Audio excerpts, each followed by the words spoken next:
AutoCAD lesson 5 இதில் நம்ம line எப்படி வரைகிறதுன்னு பார்க்கலாம். இப்போ வந்து இந்த லைன் கமெண்டை கிளிக் பண்ணி அப்படி லைன் கமெண்டுக்குள்ளே போயிட்டு நீங்கள் இப்போ எந்த ஒரு பாயிண்ட்டை கிளிக் பண்ணாலும் அந்த பாயிண்ட்டை பேஸ் பண்ணி நீங்கள் வந்து லைன் ஜென்ரேட் பண்ணலாம். ஸோ இப்போ நான் இந்த சைடு ஒரு 50 mm வரையணும்னா இந்த மவுஸை வந்து ரைட் சைடு தள்ளிட்டு ஒரு 50 என்டர் கொடுத்தீங்கன்னா 50 mm ஜென்ரேட் ஆகும். இது கூட சின்னதாக இருக்குது. ஓகே, நான் எஸ்கேப் கொடுத்துக்கிறேன். இங்கே வந்து லைன் இருக்குது, அது நம்ம வந்து கண்ணுக்கு தெரியல, ஏன்னா நம்ம அந்தளவுக்கு சின்னதாக வந்திருக்கோம். ஸோ இது ரொம்ப சின்ன லைன் வரல நம்ம நினச்சிட்ருக்கோம். பட் இதை பார்க்கணும் அப்படின்னா நம்ம லிமிட்ஸ், நான் ஃபஸ்ட் சொன்ன மாதிரி லிமிட் செட் பண்ணிட்டு ஒர்க் பண்ணிங்கன்னா அது தெரியும். இப்போ நான் ஜூம் என்டர் ஆல் என்டர் அடிச்சு அப்படின்னா இது வந்து என்னோடய ஸ்க்ரீனுக்கு இங்கே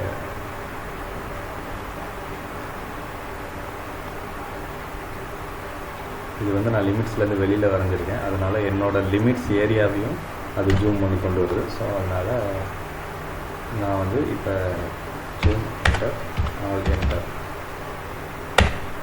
இது இப்போ என்னோடய லிமிட்ஸ் கிட்ட வந்தாச்சு. இப்போ நான் இங்கே வரைகிறேன் 20 mm.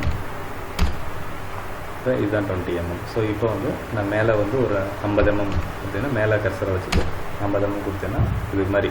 ஸோ 90 டிகிரியில் வேணுங்கிறதுக்காக நான் F8 ஆன் பண்ணி வச்சுருக்கேன். இப்போ நீங்கள் F8 ஆஃப் பண்ணிட்டீங்க அப்படின்னா ஒரு ஆங்கிளில் கூட நான் வரையலாம். ஸோ ஒரு பர்டிகுலர் டிகிரியில் நான் வரையலாம். ஸோ இந்த மாதிரி வரையலாம். இதில் வந்து நீங்கள் எந்த பக்கம் வேணுமோ அது வேல்யூ டைப் பண்ணாலே அடுத்தடுத்து எடுத்துக்கும். ஸோ இப்போ நான் ட்ராக்கிங் ஆப்பில் சொன்ன மாதிரி இதுக்கு நான் ட்ராக் பண்ணி இந்த ஹைட் எனக்கு தெரியலன்னா கூட நான் இப்படி வெர்டிக்கலாக கொண்டு வந்து இப்படி இது பண்ணிக்கலாம். ஸோ நான் இப்படி அடுத்து வந்து நான் இப்படி கீழே இப்படி போவேன். இதுலேருந்து பார்த்தீங்கன்னா நான் இப்போ ட்ராக் பண்ணும்போது நான் ஸ்ட்ரெயிட்டாக என்னால் பிடிக்க முடியல, ஆங்கிளாக போயிட்டுருக்கு அப்படின்னா F8 ஆன் பண்ணிக்கலாம். அப்படி இல்லைனாலும் 90 டிகிரி வரும்போது ஒரு இண்டிகேஷன் காமிக்கும். நம்ம போலார் ட்ராக்கில் வந்து 90 செட் பண்ணி வச்சுருந்தோம்னா காமிக்கும். ஸோ அதை செட் பண்ணாமல் வச்சுருந்தோம்னா கரெக்டான பாயிண்ட் பிடிக்கிற கஷ்டம். ஸோ நம்ம வந்து இங்கே நம்ம ஆல்ரெடி பார்த்த மாதிரி இந்த செட்டிங்ஸ்குள்ளே போலார் ட்ராக்கிங்கில் 90 டிகிரி ஆன் பண்ணி வச்சுக்கோங்க. அப்புறம் இங்கே ஓ ட்ராக் ஆனில் இருந்துச்சு அப்படின்னா இதை ட்ராக் பண்ணி இந்த 90க்காக வரும்போது ஸோ இங்கே டச் பண்ணிவிட்டு நீங்கள் இதை ட்ராக்கிங் கொண்டு வந்து இது வரும்போது கிளிக் பண்ணிக்கலாம். ஸோ அப்புறம் இதுலேருந்து இதை நீங்கள் கனெக்ட் பண்ணிக்கலாம். ஸோ ஒன்ஸ் நீங்கள் கமெண்ட் ஸ்டார்ட் பண்ணி அதை நீங்கள் எஸ்கேப் கொடுக்குற வரையும் லைன் கன்டினியூ ஆகிட்டே இருக்கும். நான் எஸ்கேப் கொடுத்தேன்னா இதுலேருந்து வெளில வரலாம். ஸோ இப்போ நம்ம இதை வரைஞ்சிட்டோம். ஸோ இந்த பாலி லைனுக்கும் இதுக்கு என்ன வித்தியாசம் அப்படின்னா லைன் மட்டும்தான் போட முடியும். அதுபோக இது வந்து தனித்தனி லைன்ஸாக இருக்கும். ஒன்று தனித்தனி லைன்ஸாக இருக்கும்.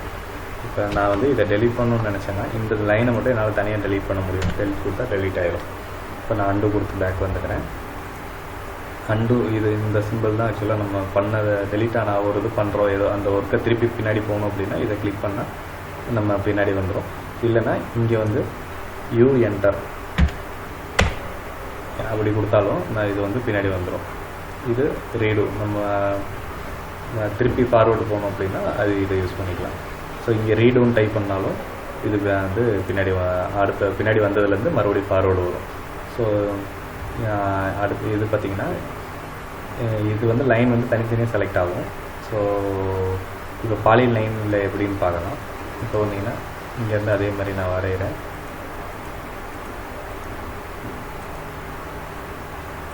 இப்போ நான் வரைஞ்சிட்டேன், எஸ்கேப் கொடுத்துட்டேன். இதை நீங்கள் போய் கிளிக் பண்ணிங்க அப்படின்னா இது ஒரே லைனாக தான் செலக்ட் ஆகும்.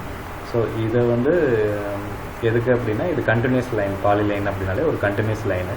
ஸோ 3D அப்படின்னு நம்ம போகும்போது பாலி லைன் வந்து நம்ம பாலி லைனாக இருந்தால் மட்டும்தான் 3Dயை ஜென்ரேட் பண்ண முடியும். இந்த மாதிரி தனித்தனி லைனாக இருந்தால் ஜென்ரேட் பண்ண முடியாது. ஸோ அப்போ இந்த லைனை பாலி லைனாக மாற்றுறதுக்கு ஒரு கமாண்ட் இருக்குது. அந்த கமாண்ட் என்னென்னா ரீஜியன். இப்போ இங்கே வந்து ரீஜியன் இங்கே இருக்குது. ரீஜியன் கொடுத்துட்டு நான் இது எல்லாத்தையும் செலக்ட் பண்ணிக்கிறேன். செலக்ட் பண்ணிட்டு என்டர் அடிச்சிங்க அப்படின்னா ரீஜியன் வந்து இதுவும் ரீஜியன் ஆயிடுச்சு. இப்போ நான் இதை போய் கிளிக் பண்ணுறேன் அப்படின்னா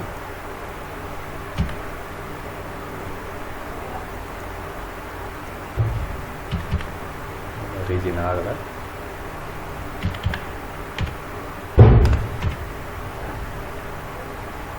ரீஜியன் ஸ்பெல்லிங் தப்பாக போட்டோம். ரீஜியன் கொடுத்துட்டு இப்போ ரீஜியன் கொடுத்துட்டு